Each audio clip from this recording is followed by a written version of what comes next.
identify risk. Identify risk. Third one, allocate resources. Allocate resources. Fourth point, establish timelines. Establish timelines. Audit planning process. First one, define the scope of the audit. Second one, identify risk. Third one, allocate resources. Fourth one, establish timelines. இந்த process எல்லாமே நீங்க auditing பிளானிங்ல பண்ணணும்னு சொல்றாங்க. ஓகேவா? Audit plan பண்ணிட்டீங்க already. அந்த process என்னன்னு பார்த்தீங்கன்னா first one, identify define the scope of the audit. ஓகேவா? அதுல first point இருக்குமா? ரன்னிங் நோட்ஸ் இப்படி போடுங்க. ஓகேவா? இதுல scope of the auditல first point risk assessment. Risk assessment. Risk assessment. Second one, evidence gathering. Second one, evidence gathering. Risk assessment. Second one, evidence gathering. Third one, reporting. Third one, reporting. Fourth one, internal control. Fourth one, internal control. First one, risk assessment. Second one, evidence gathering. Third one, reporting. Fourth one, internal control. Okay, ma'am. Okay, ma'am. Listen to me. Ma'am, process la first point is define the scope of the audit. இதனோட auditing scope எந்த லெவல்ல இது வரைக்கும் இருக்குன்னு சொல்லிருக்காங்க. ஓகேவா? இது வரைக்கும் மட்டும் தான் உங்களோட scope. அத தாண்டி நீங்க போக கூடாது. அதுல first point என்னன்னு பாருங்க. risk assessment. risk எப்படி assess பண்ணுவீங்க? ஆல்ரெடி assess பண்ணியாச்சு சொல்லிட்டு போலாம். risk எப்படி assess பண்ணுவீங்க? nature of risk எப்படி assess பண்ணுவீங்க?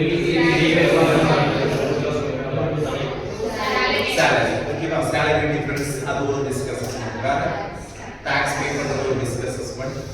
இது எல்லாமே assessment. ஓகேவா? ஒவ்வொரு நேச்சர்ல ஒவ்வொரு அசஸ்மெண்டா நீங்க பாத்துக்கங்க. Second one, evidence gathering. இந்த ரிஸ்க் அசஸ்மெண்ட்டை நீங்க மெஷர் பண்ணீங்க இல்லையா? இதுக்கு எவிடன்ஸ் நீங்க கிரியேட் பண்றீங்க. எப்படி கிரியேட் பண்ணுவீங்க? salary சொன்னீங்க. எப்படி கிரியேட் பண்ணுவீங்க? எல்லாமே கிரியேட் எவிடன்ஸ். ஓகேவா? ஒரிஜினலா நீங்க கொடுத்த மாதிரி salary ஒரு காமிக்கிறது டூப்ளிகேட். ஓகேவா? Evidence gathering. Third one, report. இத ரிப்போர்ட் பண்ணணும். எப்படி ரிப்போர்ட் பண்ணுவீங்க? யாருக்கு ரிப்போர்ட் பண்ணுவீங்க? இல்ல ரிப்போர்ட் எப்படி ஃபைல் பண்ணுவீங்க? ஆல்ரெடி ரிப்போர்ட் ஃபைல் எப்படி பண்ணுவீங்க? ரிப்போர்ட் எப்படி ஃபைல் பண்ணுவீங்க? நான் நீங்க ரிட்டர்ன் டாக்குமெண்டா ஃபைல் கொடுக்கணும் இல்லையா? இல்லனா இந்த ரிப்போர்ட் யாருக்கு கொடுக்கணும்? எங்க ஆடிட்டிங் பண்றீங்கன்னு பாருங்க. ரிப்போர்ட் எப்படி ஃபைல் பண்றீங்கன்னு பாருங்க.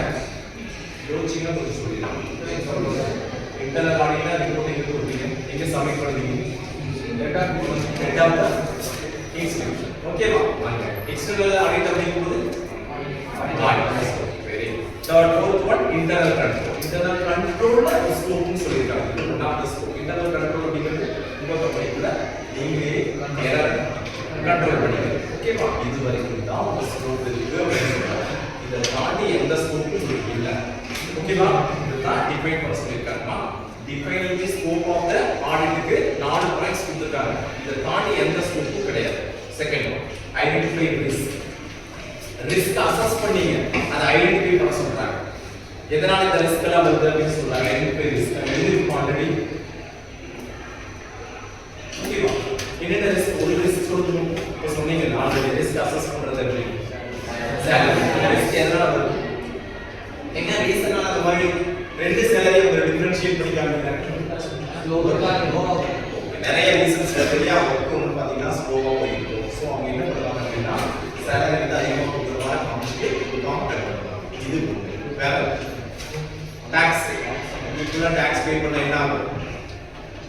டாக்ஸ் ஈக்குவலா பே பண்ண என்ன ஆகும்? எல்லாமே கரெக்டா பே பண்ணிட்டு இருக்காங்களா? இந்த பாயிண்ட் நம்ம டிஸ்கஸ் பண்ணலாம். நெக்ஸ்ட் ஒன், உங்களுக்கு தெரிஞ்சிருச்சு ஐடென்டிஃபை ரிஸ்க் என்னங்கிறது தெரிஞ்சிருச்சு. Next, allocate resources. இதுல பாயிண்ட்ஸ் இருக்கு, சில பாயிண்ட்ஸ் இருக்கு. சேம் இதே allocate resources. ஃபர்ஸ்ட் பாயிண்ட், என்னென்ன ரிசோர்சஸ் எல்லாம் allocate பண்ணணும் அப்படின்னு சொல்லி சொல்றாங்க. First one, identify the risk. Again, identify the risk. Create a project plan. Create